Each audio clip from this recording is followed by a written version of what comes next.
Hello and welcome to Chapter 15 in Introduction to Psychology. And we're entering into the last couple chapters here, which cover what most people think about when they think about the work of psychology. And that is dealing with mental problems, mental illness, mental disorders, and whatnot. So when you think about a psychologist, you often think that they're in the profession of treating mental disorders.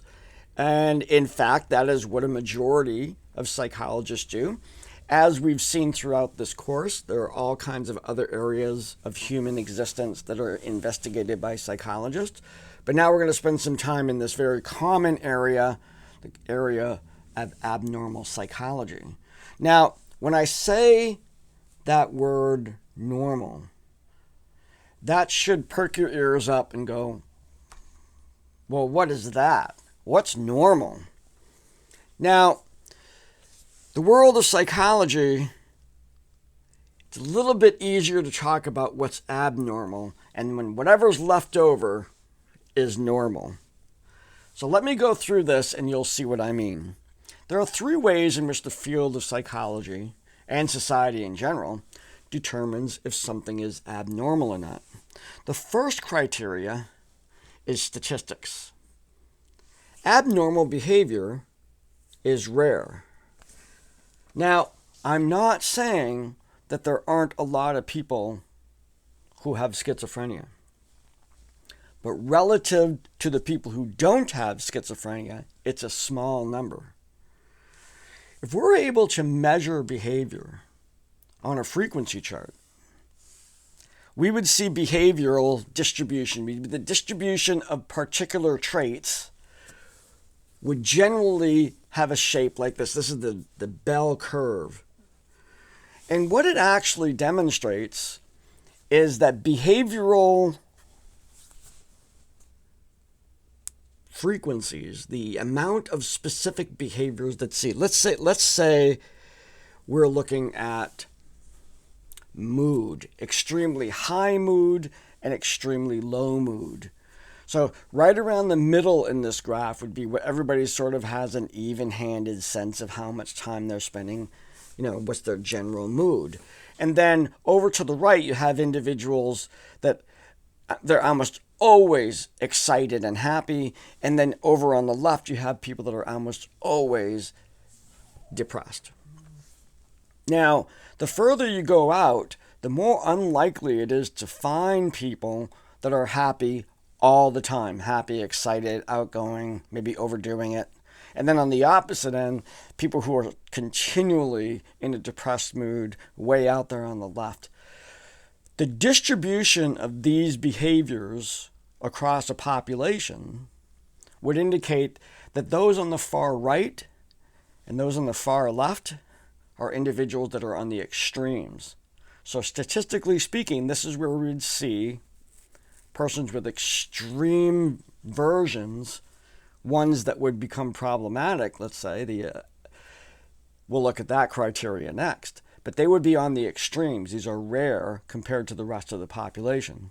You see below on the bottom it says standard deviations. You have the mean, then one standard deviation, two standard deviations, three standard deviations above and below the mean.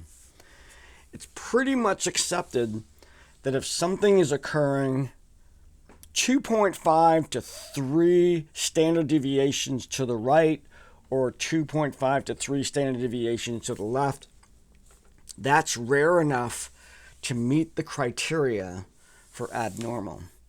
So we look at the statistics that we have on this and we draw the line in the sand that if it's beyond this point, we're going to call that abnormal. Now, probably the best analogy of this, or the best use of this that we see, of course, is in intelligence testing. Intelligence testing is based on a standard curve. How do you compare to other people who took that same test? And if you're 3 standard deviations above the mean, you're what we would call a genius. If you're 3 standard deviations below the mean, you have developmental delays. Those lines, actually, a score of 120 and a score of 70. If you're above 120, below 70, you actually become eligible for services. Those are the lines in the sand that said this condition, this is the line we're going to put, this is, you have to meet this criteria. People who exceed these on either directions are the individuals who will become eligible for some type of service. Okay, so here we have the statistical version of determining what is abnormal, and then we have the cultural one. Now the culture identifies what's normal. So abnormal behavior violates the norms, values, and expectations of a society, the rules of society. Now, there's things that are a little abnormal, like maybe putting your elbows on the table or chewing with your mouth open. Sorry.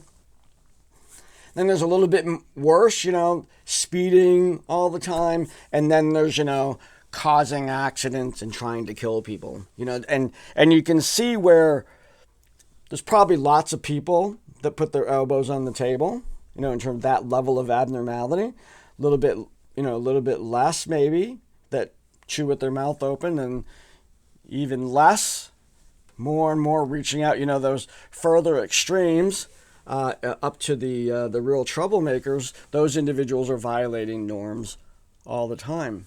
So they're rare, but the things they're doing violate the norms of that culture. The next one, probably the one that we're most focused on, once we have a person in front of us who has a mental disorder, is function. How does this impact their lives? How does it make life difficult?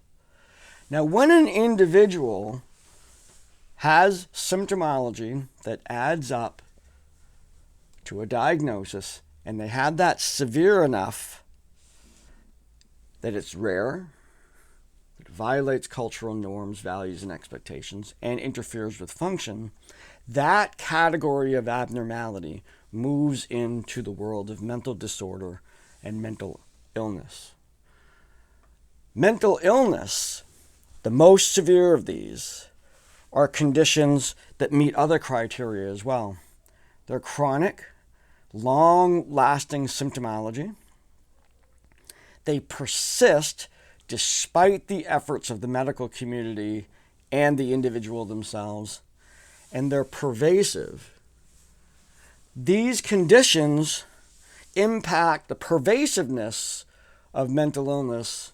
The pervasiveness of symptoms that make a condition a mental illness is that those symptoms interfere with many, if not all, major life functions. So in this graph, I have this individual, and around you see the major life functions, or a collection of some of them: sleeping, eating, going shopping, being with friends, having friends, engaging in sports, leisure, unpaid and paid work, family, and self-care. A chronic, persistent mental illness is pervasive to the point that it interferes with almost all of these. That individuals who have that degree of mental disorder, are categorized and labeled with a mental illness. Now, mental illness, when people have come to that, has been around for a long time. So let's take a look at, in truth, where does it come from?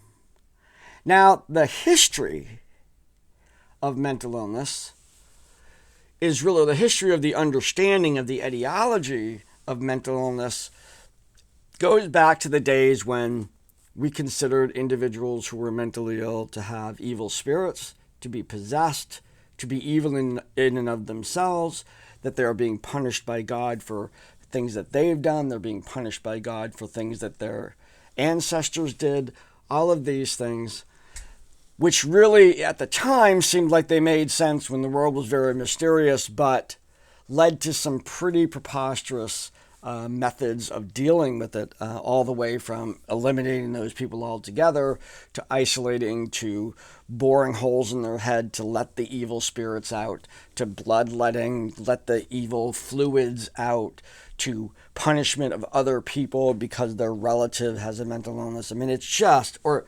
exoneration from the, expelling from the community, those kinds of things. And even leading up into the medical world, our understanding of mental illness was still in its infancy, and some of the procedures and methods that were used at the early parts of this process were pretty archaic. Just holding people in cages, fastening them to the walls. They were imprisoned in institutions, low levels of care, simply isolated, brought out away from the cities, and institutions were created away from other people. So we took those individuals out of society and sent them away. We did not want to deal with that. All of these, of course, were not very effective treatments, nor did they reflect a good understanding of where mental illness comes from. There is a lot to be said that mental illness that meets the criteria of being persistent, pervasive, and chronic, have biological and genetic factors involved. The individual's brain wiring, or the chemical plants that work inside of their brain, are overproducing certain neurotransmitters or underproducing them, or there's structural aspects of the brain that lead to these kinds of disorders. And many of the disorders have been linked to brain structures and or genetic factors that predispose individuals to develop these mental illness. At the same time, there are also models of diastasis and stress. These conditions, these are social conditions under which an individual may develop or is more likely to develop symptoms of mental illness. These are abuse, stress, poverty, drug abuse, all of those things. Now, they alone produce negative outcomes, but if you have a biological or genetic predisposition to that, it just a double whammy on that. You're going to get even more effect of that symptomology as you're going along. Now, the American Psychiatric Association, not to be confused with the American Psychological Association, categorizes these disorders in a manual referred to as the DSM-5. Now, right now, the DSM-5, that means it's 5th edition, and it's currently it's the DSM-5 TR. TR stands for text revision. So DSM-5 came out after 1, 2, 3, 4, 5, and then we have some text revision that's coming out. This is a manual that continues to respond to science about categorizing mental illness. And this is the tool that psychologists and psychiatrists used to categorize individuals into their mental disorders and connect them to the latest research about how to approach treating that person, either medically or psychosocially or in psychotherapy. This is a very, very useful document, not without its controversies. There's certainly, from a sociological point of view, there's an incredible power base among the psychiatrists in the American Psychiatric Association to determine what is abnormal. And those historically were always making sure that, on the lookout that these are not politically motivated. And how they're being organized is a developing science. Now, DSM-5 actually represents quite a departure from the system that was in the previous DSMs. So the DSM-5 arrived with some controversy. It did, however, make some clear points. For instance, it took autism and codified it at autism spectrum. So individuals can have a lot of autism, not a lot of autism, but they all get categorized as autism. No other term to describe that. So it eliminated some of the confusion associated with other diagnoses, pervasive developmental disorder, and others that were used to diagnose less severe versions of autism. And it said, no, these are all autism. It's just along a spectrum. The same thing happened with schizophrenia and dissociative disorders. Schizophrenia spectrum, dissociative spectrum, all these categories that long-standing were distinct divisions within those, and there still are some divisions, but they've been re-examined as more of a continuum. One of the biggest changes from the previous DSM and the current DSM, and it's important to recognize this one because this one, those two systems remain active. And that is, there was an axis system. And I'll describe what that is. There was an axis system in version 4 and below, and that was disregarded. And the axis system was 5 areas that were analyzed by a psychiatrist to determine a full notion of what's going on with this individual. Axis 1 was the major mental illnesses: schizophrenia, depression, anxiety. Axis 2 was personality disorders. Those are no longer separated. So there's Axis 1 and Axis 2. And when I entered the field, it was interesting because the funding that was available, that was made available through the legislature that paid for the work that I was doing, was actually categorized as specifically for individuals with an Axis 1 diagnosis. Their major problem may be an Axis 2 personality disorder, but they had to have an Axis 1 in order to receive services, which part of the motivation of eliminating the axes was to eliminate that, because it was sometimes individuals' major issues were centered around their personality disorders, which can be incredibly disruptive and dysfunctional. And the physicians were just giving them, random Axis 1 diagnoses so they could get treatment.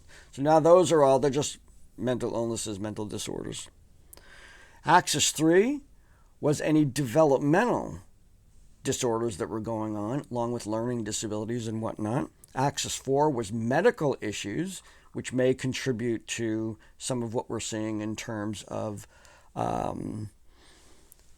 the symptomology.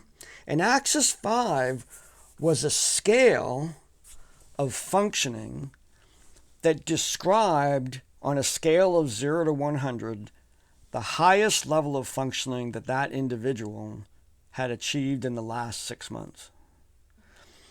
I always felt that was a useful tool. And I'll talk about that a little bit in the next chapter when we talk about rehabilitation. But what that referred to in the last 6 months, this is as good as it got in this person's life. 100 would be they're completely independent, and toward the bottom you get individuals who were institutionalized and whatnot. But it gave a clear indication as to kind of the persistent, the chronicness of the impact of these symptoms on their functioning over time. So there's a very interesting aspect of the entire diagnosis. That has all been done away with, and it's not a part of DSM-5. However, because of the controversy and because of law that hasn't been changed and forms that haven't been changed, we still see DSM-4-TR, the latest one before DSM-5 came out.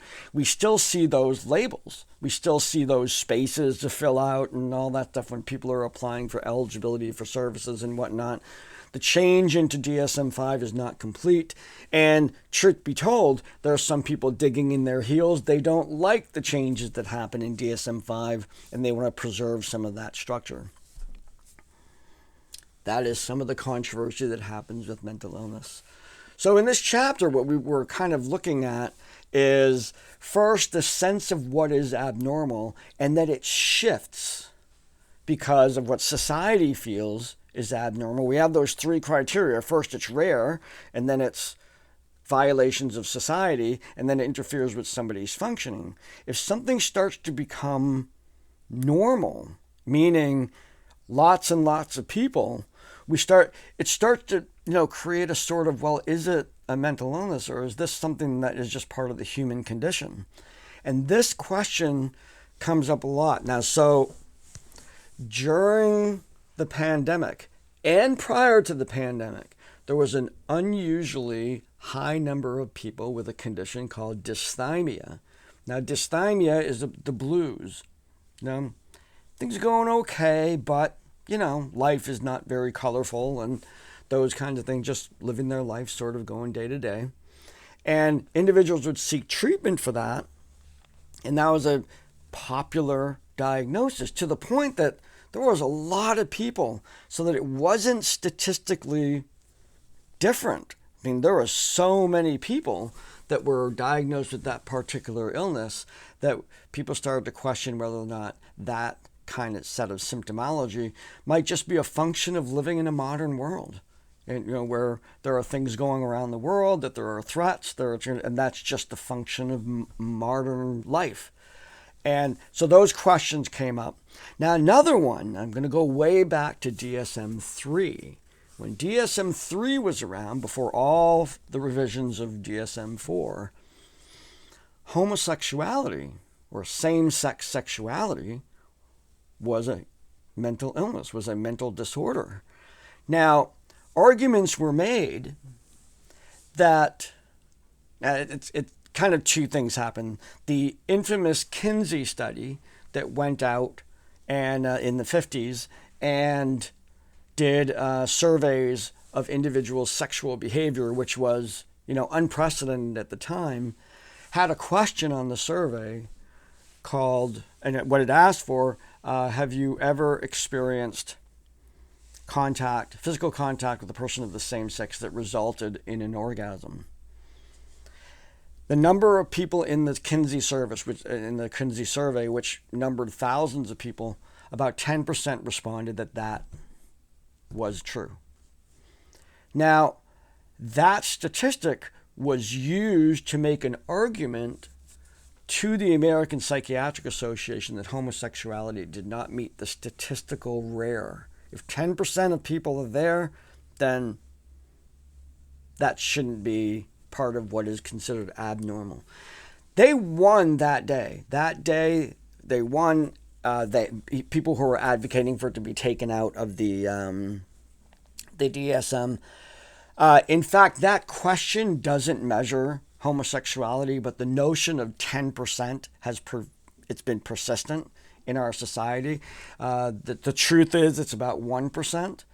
But what has happened, though, even though the behavior, if we really looked at it, would be considered abnormal statistically, it has become more accepted and normal socially, and it's become less impactful on a person's functioning, certainly, particularly when there's no outside forces that are going against them. So individuals who are homosexual, gay, do not meet the criteria for abnormal on the cultural norms nor functioning. So the logical reaction to that was to remove it from the DSM. And it's not considered, and in retrospect, it probably never should have been considered mental illness. That was a response to the society at the time. So this book is not set in stone. That's why there's 5 revisions. Actually, there's tons of revisions because each one of them had numerous text revisions that came along, even in number 2, number 3, number 4, number 5. And so this is a flowing sort of changing process within the field of psychology. So that brings you kind of up to date as to those particular things. It's really an interesting journey to look up the different diagnoses that are out there and get a sense of that. Look up the DSM if you have a DSM-5 available at your library to go through. It's a technical manual. It's not meant for casual reading, and or just look up the mental illnesses links and explore the different diagnoses that are out there. But what we've covered today, again, is we covered how do we define what is abnormal, and then we go into mental illness as an extreme of those, that it's chronic, pervasive, and persistent, and then the whole notion of the DSM as the tool that we use to help diagnose and connect a person's symptoms to the possible treatments that are available. And that's it for Abnormal Psych. For more information, take the Abnormal Psych class where they go all into this, and it's a much more deep presentation of abnormality. In the next chapter, we're going to talk about treatment and we'll explore some of these issues from the perspective of what do we actually do when a person has mental illness. I'll see you then.